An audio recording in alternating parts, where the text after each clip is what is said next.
Hello. तो guys, हम आपको सुनाएंगे एक न्यू स्टोरी जिसमें हमारे जो कैरेक्टर है दोनों की सोच अलग अलग है, काफ़ी अलग। इसमें एक तरफ है हमारी छोटे से गांव में रहने वाली एक मासूम सी लड़की, सिंपल, जिसका नाम है माइसा। उसकी एज 19 साल है। वो एक छोटे से गांव में रहती है। इस गांव में थोड़े से ही घर हैं, पर वहाँ के जो सभी लोग एक साथ मिलजुल कर रहते हैं, काफ़ी प्यार से। माइसा मतलब पढ़ी लिखी तो है, पर वो ज़्यादा नहीं है, क्योंकि वो एक काफ़ी गरीब घर से है, जिसके जो उसके जो पापा हैं वो एक किसान है। पर माइसा काफ़ी समझदार और सुशील लड़की है। वो अपने परिवार की और अपने पापा की सारी मजबूरियाँ समझती हैं, इसलिए कभी वो कुछ बोलती नहीं है। वो भगवान पर भरोसा करने वाली, अरे हर वक्त भगवान को याद करने वाली, चाहे मुसीबत हो या चाहे खुशी, हर वक्त मुस्कुराती है और भगवान पर भरोसा करती है। दूसरी तरफ दूसरा जो कैरेक्टर है, दूसरी तरफ हमारी बहुत बड़ी बिजनेस वूमेन आयरा, जो काफ़ी गुस्से वाली लड़की है। मुस्कुराहट तो उसके चेहरे पे कभी रहती नहीं, हमेशा चेहरे पर एक गुस्सा, जिससे ऑफिस के उसके जो एम्प्लॉय थे वो काफ़ी डरते थे आयरा से। आयरा की जो फैमिली में थे, उसके मम्मा यानी उसकी सौतेली माँ और उसका एक भाई और एक बहन और उसके डैड, जिनके साथ आयरा रहती नहीं थी। वो अलग उसका खुद का बिजनेस था।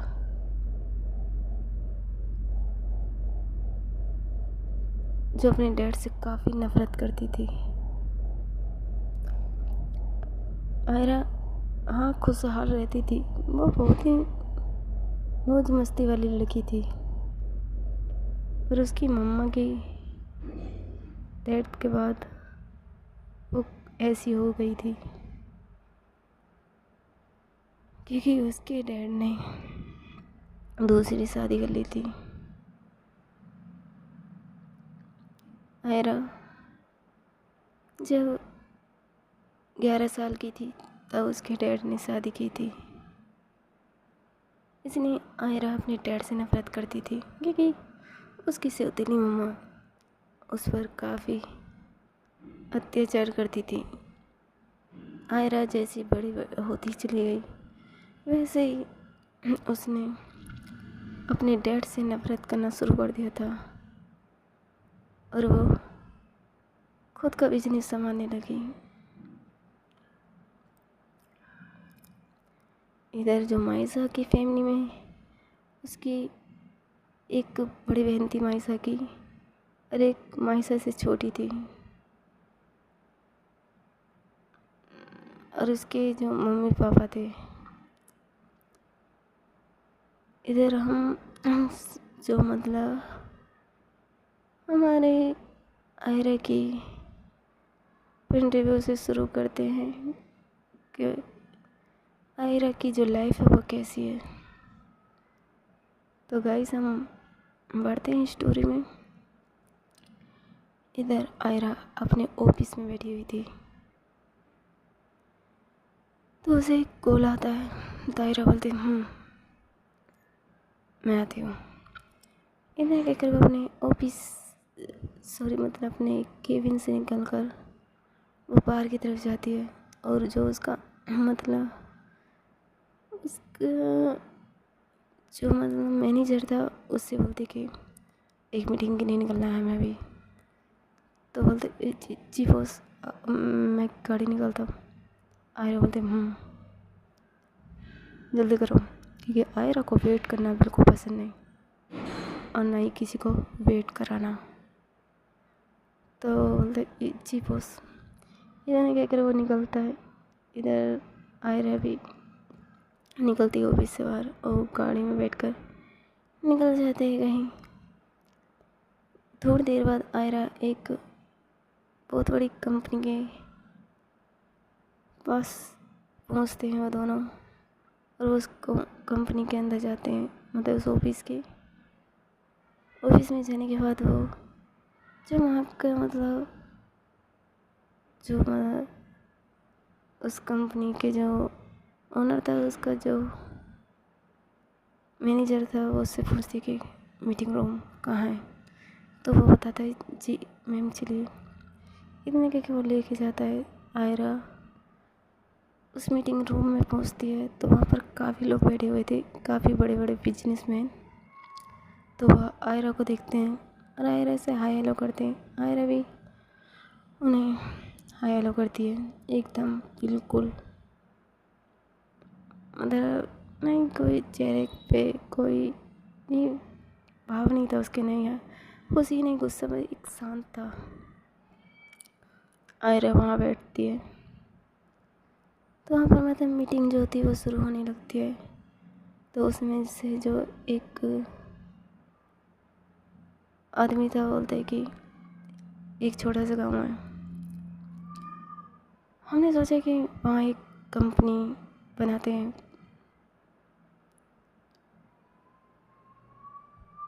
वहाँ पर कोई प्रॉब्लम भी नहीं होगी।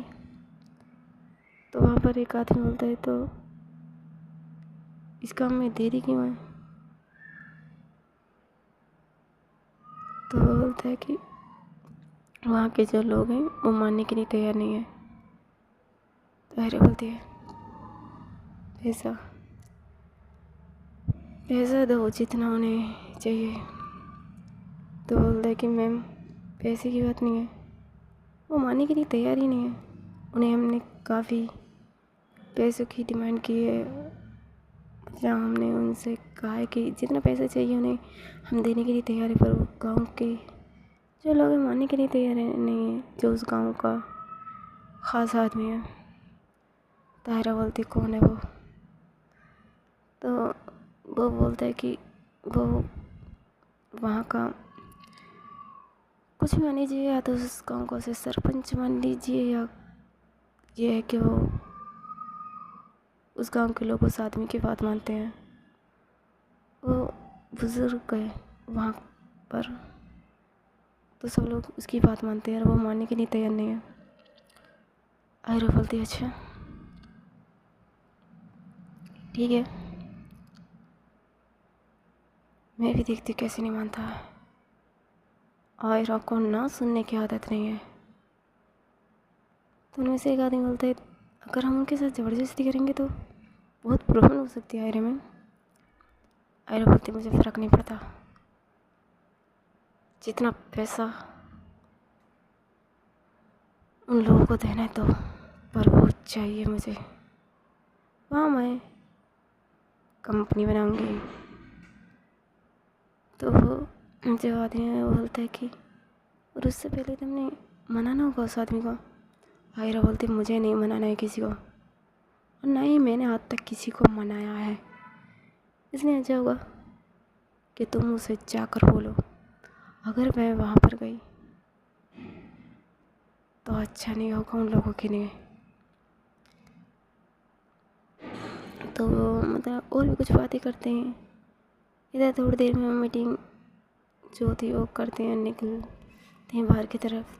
तो एक आदमी आयरा से बोलता है कि मैम हमें एक बार वहाँ जाके बात करनी चाहिए। तो आयरा बोलती ठीक है तुम जाके बात करो। तो आदमी बोलता ठीक है। इतने कहकर आयरा जो थी वो निकल जाती है अपने ऑफिस के लिए। इधर धीरे धीरे जो होता और टाइम निकलने लगता, इधर आयरा अपने घर जाती है, यानी अपने फार्म हाउस पर जाती है जहाँ वो रहती थी। वो अंदर की तरफ जाती है तो वहाँ पर एक जो मतलब लेडी थी, उसकी एज 40-45 के लगभग थी। तो बोलती कि वो मैम हम खाना लगाएं। आयरा बोलती है नहीं, भूख नहीं है, भूख नहीं है मुझे, तुम लोग खा कर सो जाओ। इतना कहकर आयरा अपने रूम की तरफ जाती है और वहाँ एक ड्रिंक की बोतल खोलती है और ड्रिंक करने लगती है। और फिर वो ड्रिंक कर कर जाती है एक रूम की तरफ और जाकर वो एक तस्वीर को देखने लगती है। उसकी आंखों में आंसू थे। अब गाइस, आप लोग समझ ही चुके होंगे कि आयरा किसकी तस्वीर को देख रही है। हाँ, वो तस्वीर किसी और की नहीं, आयरा की मम्मा की थी। आयरा बोलती है मम्मा आप क्यों छोड़ गए मुझे, आपके जाने के बाद मैं क्या बन गई हूँ, मुझे क्या बनना था और क्या बन चुकी हूँ मैं। अब इस दिल में किसी की नहीं प्यार नहीं, सिर्फ नफरत है। इस दुनिया में मैं प्यार के साथ नहीं जी सकती, क्योंकि सब धोखेबाज होते हैं। हाँ, मुझे छोड़ के चले गए, डैड ने दूसरी शादी कर ली। सब खुश है अपनी लाइफ में, बस मेरी लाइफ ऐसी कर दी।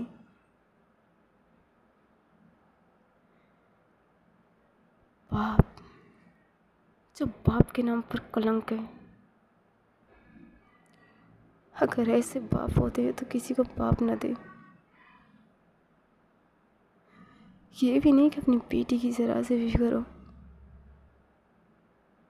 अपनी दूसरी बीवी के साथ और अपने बेटे और बेटी के साथ खुश है। पर माँ, मेरे पास तो कोई भी नहीं है। वैसे आपकी ये तस्वीर जिससे मैं बातें करती हूँ, पर सुकून नहीं मिलता है माँ। अगर इस दुनिया में जीना है ना, तो लोगों पर भरोसा करना बंद कर दूँ मैं, बस इतना ही है। और इतना कहकर वो थोड़ी देर और वहाँ रुकती है, तस्वीर को देखती है और कुछ टाइम बाद वो अपने रूम में आकर सो जाती है। धीरे धीरे मॉर्निंग होती है, आयरा उठती है, जो फ्रेश होती है और इसके बाद वो नीचे आती है। तो जो डाइनिंग टेबल पर ब्रेकफास्ट लगा हुआ था, तो आयरा वहाँ पर ब्रेकफास्ट करती है और वो निकल जाती है ऑफिस के लिए। और वो जाकर अपने केबिन में बैठती है और अपनी मैनेजर को बुलाती है। तो मैनेजर वहाँ आता है, बोलता है जी जी बॉस। तायरा बोलती है कि तुम जाकर उस गांव में बात कर जाकर। वो माने तो ठीक है, वरना मैं खुद देख लूँगी। तो मैनेजर बोलता है जी बॉस। इतने कह के वो मैनेजर वहाँ से निकल जाता है और वो नीचे की तरफ आता है और कुछ गार्ड्स अपने साथ लेता है और निकल जाता है उस गांव के लिए। इधर वो पहुंचता है वहाँ पर उस गांव में, तो वहाँ देखते हैं सब लोग उस गाड़ी की तरफ। तो वहाँ से जो आयरा का मैनेजर था वो कुछ आदमियों के साथ बाहर निकलता है और वो एक आदमी को बोलता है कि यहाँ का जो मतलब वो कुछ नाम लेता है, वो कहाँ है। तो वो बताते हैं कि वो वहाँ रहते हैं उस घर में। तो आयरा का जो मैनेजर था और वो कुछ आदमी वो उस घर की तरफ जाते और वो अंदर जाते हैं। तो वो जो वहाँ का जो मुखिया था वो देखता है उन लोगों को और बैठने के लिए बोलता है। तो वो लोग बैठते हैं और बोलते हैं कि वो कुछ दिनों पहले यहाँ कुछ लोग आए थे इस गांव के बारे में बात करने। तो जो मतलब मुखिया था बोलते कि देखो ये गांव है हमारा, हम इसे आपको नहीं दे सकते, तुम्हें क्यों समझ में नहीं आता है। तो बोलता है, आयरा का मैनेजर बोलता है कि आपको जितना पैसा चाहिए हमारे बॉस देने के लिए तैयार है। तो बोलता है कि तुम्हारा बॉस अपने पैसों को अपने पास रखे, अरे गांव हमारा है, हम किसी को नहीं दे सकते। तो मैनेजर बोलता है, देखो आप हमारे बॉस के बारे में नहीं जानते, अगर वो यहाँ आए तो बहुत ही बुरा होगा। तो हम क्या बोलते हैं, हम डरते नहीं किसी से, बोल देना अपने बॉस को जाकर कि अगर इतने पैसों का घमंड है ना तो कहीं और जाकर बात करें, यहाँ पैसे नहीं प्यार चलता है और इस गांव के लोग एक दूसरे के लिए जान दे सकते हैं और जान ले भी सकते हैं। ये गांव हमारा है और इस गांव को छोड़ के हम कहीं नहीं जाएंगे और ना ही किसी को छीनने देंगे। तो मैंने जब मतलब काफ़ी समझाता है पर वो मुख्य बोलता है, देखो तुम यहाँ से चले जाओ, अगर मैंने एक आवाज़ उठाई तो तुम लोग यहाँ से जिंदा नहीं जाओगे। तो मैनेजर भी मतलब काफ़ी गुस्से में बोलता है, अच्छा ठीक है, तो अब तुम सबको हमारे बॉस ही देखेंगे। इतने के करे वो निकल जाते हैं वहाँ से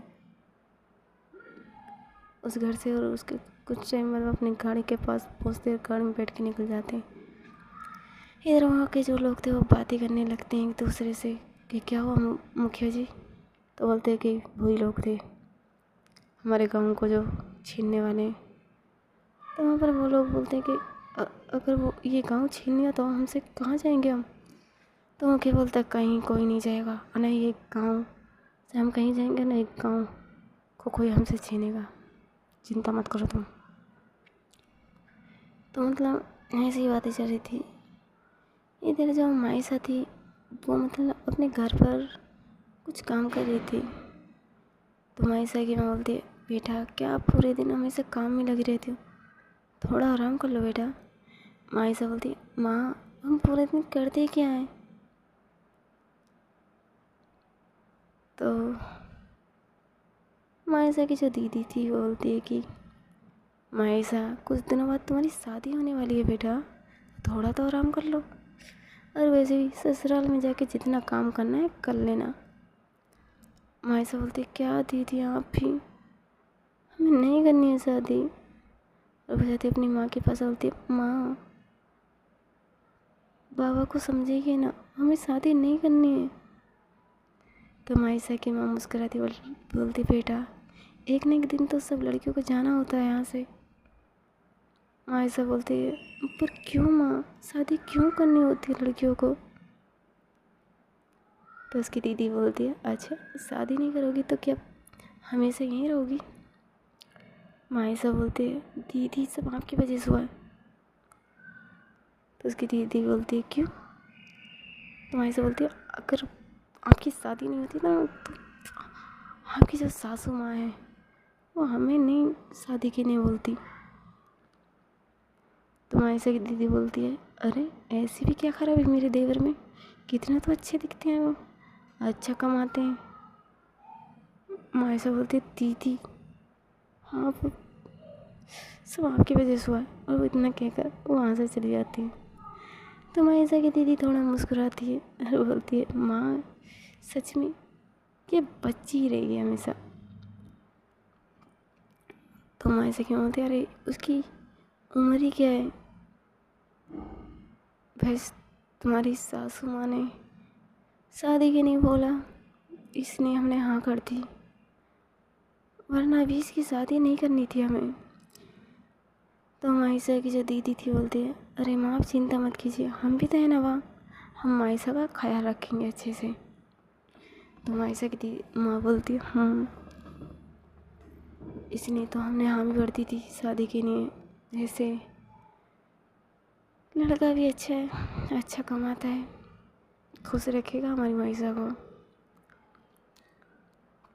इधर सब मतलब गांव में कुछ अच्छे खासा माहौल चल रहा था।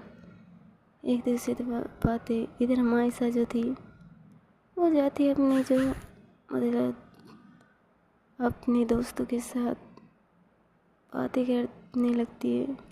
तो उसकी जो मतलब साथ की जो लड़कियां थी वो काफ़ी छेड़ रही थी माइसा को, और वो बोलती है अरे क्या बात है माइसा, तेरी तो शादी होने वाली है। माइसा बोलती है छेड़ना बंद करो तुम लोग, देखो अगर हाँ ऐसे परेशान करोगे ना हमें तो अच्छा नहीं होगा। तो वो लड़कियाँ बोलती हैं क्यों, क्या करोगे तुम। माइसा बोलती है हम कुछ भी नहीं करेंगे, पर हम अपने भगवान जी को शिकायत करेंगे आप लोगों की। तो वो लड़कियाँ हंसती हैं, बोलती है अच्छा। तो माइसा बोलती है अच्छा ठीक है, वो हमें मंदिर में जाकर सफाई करनी है। तो वो लड़कियाँ बोलती है अरे तो बाद में कर लेना। माइसा बोलती नहीं, इस चीज़ में देरी कभी नहीं करेंगे हम। इतने क्या कि वो चली जाती है मंदिर की तरफ। हाँ, वहाँ पर एक छोटा सा मंदिर था जिसकी जो साफ़ सफाई और जो मतलब साफ़ सुथरा जो हमारी माई से ही रखती थी। तो वो जाती है, तो पंडित जी देखते हैं, बोलते हैं अरे बेटा आज कैसे देरी करती। तो माई से बोलती है पंडित जी कुछ नहीं, वो हमें काम में थोड़ा लेट हो गया, हम अभी साफ कर देते हैं यहाँ से। तो पंडित जी बोलते हैं बेटा इस मंदिर की मुझसे ज़्यादा ख्याल तो तुम रखती हो। तो माई से बोलती है ये भी किसी किसी को मिलता है नसीब वाले को कि मंदिर की साफ़ सफाई करना। तो पंडित जी हंसते हैं, बोलते हैं अच्छा ठीक है बेटा। तो मतलब माइसा जो थी वो सफाई करने लगती है मंदिर की, और फिर वो अच्छे से साफ करने के बाद वहाँ पर दिए जलाती हैं, और फिर वो वहाँ पर कुछ सामान रखती हैं जो मतलब पंडित जी ने दिया था। उसके बाद वो वहाँ से जाने लगती है। तो पंडित जी बोलते हैं कि बेटा एक काम करना। तो माइसा बोलती है क्या। तो बोलते हैं कि पंडित जी बोलते हैं कि वो बेटा तुम सुबह जल्दी आ जाना, मंदिर की पूजा तुम्हें करनी है। तो माइसा बोलती है पंडित जी वो तो हम ऐसे करते हैं। तो पंडित जी बोलते हैं हाँ बेटा जानता हूँ, पर मुझे तो ये लग रहा है कि तुम्हारे जाने के बाद इस मंदिर में कौन फिर से सब इतना ख्याल रखेगा इस मंदिर का। माइसा बोलती है ऐसी बात नहीं पंडित जी, हम रखेंगे ना। तो पंडित जी मुस्कुराते बोलते हैं अरे तुम्हारी शादी के बाद तो तुम अपनी ससुराल चली जाओगे ना, तो फिर कौन रखेगा। तो माइसा थोड़ी उदास होती है। तो पंडित जी उसके सर पर हाथ रखते हुए बोलते हैं बेटा शादी तो सबको करनी होती है, और मुझे पता है अगर इस मंदिर को